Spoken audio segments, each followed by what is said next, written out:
Aurora, wait. Bakit, kuya?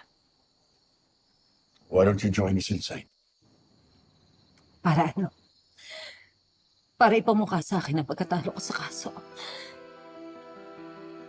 Wala sanang natalo at nanalo. Kung sa una pa lang, binalik mo na ang anak ni Rebecca sa kanya. Pinaabot mo pa sa korte. Nobody gets me in this house, Kuya Galvan. Inilayo ko ang kambal kay Rebecca. Para sa kaligtasan ng mga bata at ni Rebecca din.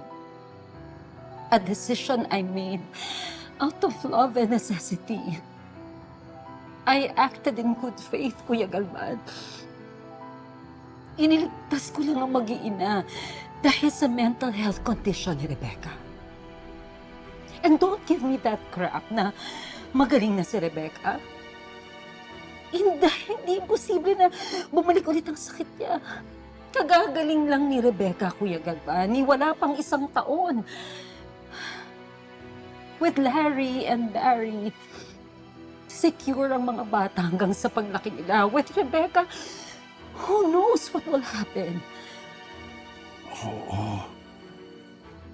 May chance na bumalik ang sakit ni Rebecca. Pero paano kung hindi? Paano kung yung mga anak niya ang patuloy na magpapagaling sa kanya? Aurora, hindi mo hawak ang kwento nila. Hindi lahat ng desisyon mo o gusto mo ay tama. Let go. Loosen up. Let Rebecca be happy.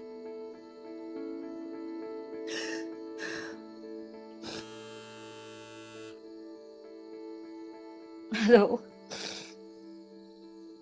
Okay. Give me an hour to pack my things.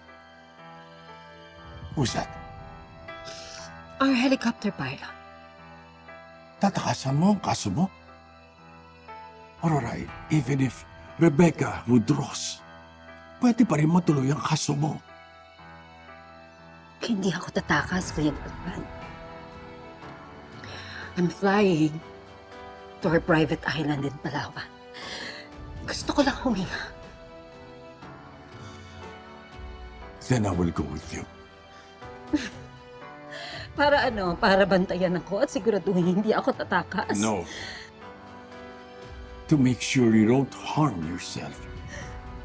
Ayoko nang mawala ka ulit sa sarili mo. Baka kung ano na naman ang gawin mo.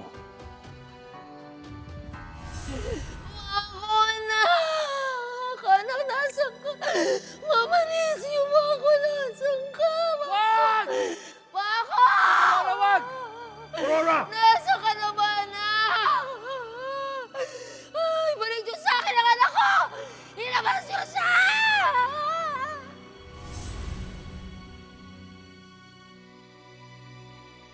Aurora. Maniwala ka o hindi, I care for you. I don't want you to die. Dahil hindi pantay ang laban natin kung mamamatay ka. So now, whether you like it or not, I'm coming with you to Palawan.